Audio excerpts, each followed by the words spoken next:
Aí vão começar tudo de novo. Vem agora as 7 trombetas. Falamos de 7 cartas, 7 selos. 7 selos, E agora 7 trombetas. E as trombetas, se você for olhar, elas estão em paralelo com o capítulo 16. As trombetas estão no capítulo 8, 9 e 10. Elas estão em paralelo com as 7 pragas do capítulo 16. Ah, é? E trombeta tem um significado o quê? De anunciação? Anunciação, guerra, festividade, juízo. Tá. É começar alguma coisa. Exatamente. Anunciar para todo mundo. Para todo mundo que a guerra está começando. Tá. Ou seja, Deus está em guerra contra o mal. Tá. E por que está em paralelo com as pragas lá? Lembra que eu falei do quiasmo, que as partes vão se encontrando?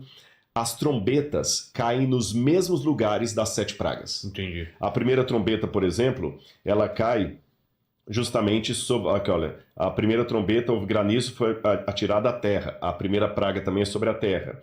Depois a segunda trombeta é atirada sobre o mar. A segunda praga é sobre o mar. A terceira trombeta, uma estrela cai nos rios. A terceira praga é sobre os rios. A quarta trombeta é sobre o sol. A outra também é sobre o sol. Então aqui é Deus fazendo guerra contra o mal. A ideia das pragas e das trombetas é mostrar o seguinte: Deus é amor, mas é justiça. Deus está irado. É que hoje a gente vive numa época que as pessoas criaram certa dicotomia, separação de Deus que é errada. Eles fazem uma separação entre o Deus do Antigo Testamento e o Deus do Novo Testamento. Teve uma heresia antiga de um cara chamado Marcião, que dizia a mesma coisa, que o Deus do Antigo Testamento é severo, mal, o do Novo é bonzinho. Bom. Eu acho que até tem uma imagem das 7 trombetas pra gente ver aí, se ele colocar lá. Você falou certo, correto. As trombetas na Bíblia, elas têm um sentido de anúncio. Quando um exército ia atacar o outro, primeiro anunciava com a trombeta, e aí a gente vê, é uma imagem de inteligência artificial, é claro, mostrando que cada vez que uma trombeta de Deus soa, algo acontece na Terra. Então eu estava falando aqui... Agora imagina isso, se acontecer uma trombeta poderosa que o mundo inteiro escuta, vai ser de arrepiar o negócio. Mas pior que eles não vão escutar desse jeito, esse que é o ponto. Não. Deus está falando de outra forma. Aliás, eu vou lembrar agora o autor que falou, o C.S. Lewis, falava que muitas vezes... O escritor de Nárnia, né? De Nárnia, exatamente. Que o sofrimento é o megafone de Deus para um mundo que está ensurdecido. Poxa. É o megafone de Deus para o mundo que está ensurdecido. Então, essas trombetas não soam mais como uma trombeta, elas soam através das catástrofes, que as pessoas não param para analisar. E aí vem aquele ponto que eu comecei a falar e não desenvolvi.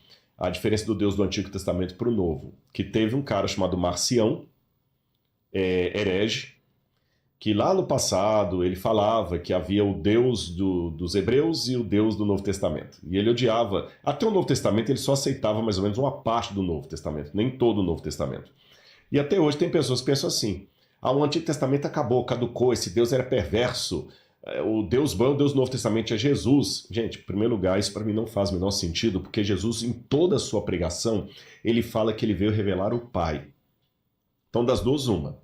Se ele veio revelar o Pai, e Jesus em nenhum momento desautorizou o Antigo Testamento, nem falou que estava ultrapassado, ele falou bem claro: não vim revogar a lei ou os profetas, eu vim cumprir. E cumprir não é no sentido de cumprir, acabou, não tem mais nada para fazer, não, porque ele continua dizendo, ele continua: ainda que o céu e a terra passem, nem um i, nem um tio jamais cairá da lei até que tudo se cumpra. Aquele que menosprezar o menor dos mandamentos e assim ensinar os homens será considerado mínimo no reino dos céus. Aquele, porém, que os ensinar e guardar será considerado grande no reino dos céus. Então, qualquer pregação, eu falo isso com muita convicção, que tente anular o Antigo Testamento, que fala que ele é ridículo, que é uma revelação estúpida, que já está ultrapassada, caduca, ele não está entendendo o que Jesus falou em Mateus 5,17. Que Jesus deixou bem claro: eu não vim anular essa lei. Ele veio cumprir, mas cumprir, repito, não é no sentido que agora que cumpriu, então agora pode fazer o que quiser, você entendeu? Não existe isso. É como se você falasse com o Noah assim: Noah, papai não está transgredindo as leis de trânsito, não. Ele veio para cumprir. Agora que papai cumpriu, você pode transgredir. Não existe isso. Vim para seguir. Eu vim para seguir, para você ser o modelo. E eu falo com você tem que seguir como eu estou seguindo. Por minha graça, é claro, que por nós mesmos nós não podemos. E esse Deus do Antigo Testamento, ele ama tanto como o do Novo. E o do Novo é capaz de se irar tanto quanto o do Antigo. Quer ver uma coisa interessante? Quando a gente leu sobre o sexto selo, eu vou relembrar uma coisa aqui. Fala assim, olha, E disseram aos montes: caiam sobre nós e nos escondam da face daquele que está sentado no trono e da ira do cordeiro. Cordeiro é o animal mais fofinho que tem, né? Mas esse cordeiro aqui pode ficar irado. Esse cordeiro pode ficar irado. Então, Cristo no Novo Testamento, ele também se ira. Você tem no Novo Testamento Jesus com o chicote expulsando os vendilhões do templo. Você tem Ananias e Safira caindo fulminados diante dos apóstolos porque mentiram. Tá certo? Você tem Cristo no Novo Testamento guerreando contra o mal. E você tem no Antigo Testamento Deus falando: com amor eterno eu amei você, por isso com benignidade eu atraí você. Então, as pessoas hoje pensam assim, é tudo ou nada. Se Deus é amor, então ele não pode ficar irado. Deus não julga ninguém. Isso é mentira. Deus é amor. Deus é amor. Não, Deus é amor, mas ele também é justiça. Compreende a questão? Deus não vai levar ninguém para o céu na marra. Então, se a pessoa não quer, ela vai enfrentar o que é o não Deus. A partir disso, então, eu entendo que essas trombetas, elas são a maneira de Deus falar ao longo da história. Meu juízo está vindo. Meu juízo está vindo. Nesse sentido, é interessante que quando a gente vai para Mateus capítulo 24, que eu fiz menção aqui, onde Jesus também tem a profecia do que iria acontecer no fim do mundo, Mateus 24 diz assim, olha, eu vou ler para vocês. E aqui eu volto na primeira fala que nós tivemos no podcast de hoje. Mateus capítulo 24, versos 13 em diante. Jesus estava sentado no Monte das Oliveiras quando os discípulos se aproximaram dele e, em particular, lhe pediram: diga-nos quando essas coisas vão acontecer e que sinal haverá da tua vinda e do fim dos tempos. E Jesus respondeu: tenham cuidado para que ninguém os engane, porque virão muitos em meu nome dizendo: eu sou o Cristo, e enganarão a muitos. Vocês ouvirão falar de guerras e rumores de guerras. Fiquem atentos e não se assustem, porque é necessário que assim aconteça. Mas ainda não é o fim. Caramba!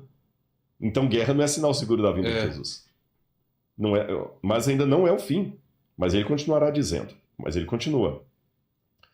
Porque nação se levantará contra nação, reino contra reino.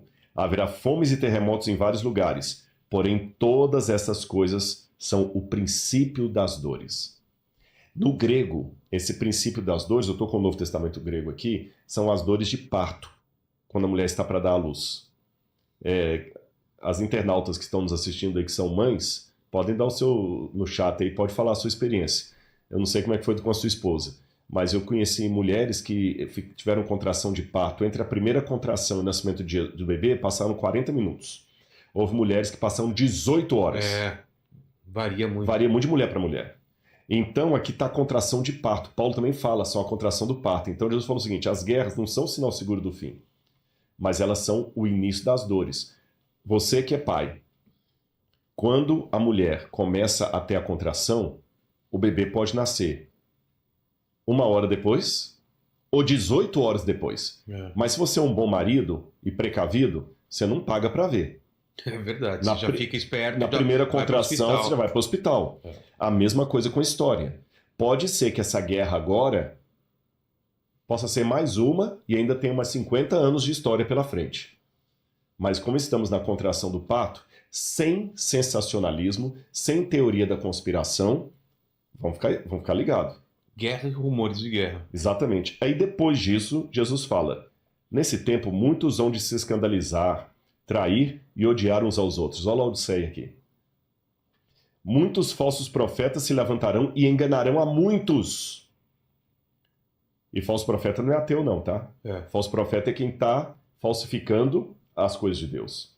E por se multiplicar a iniquidade, o amor se esfriará de quase todos.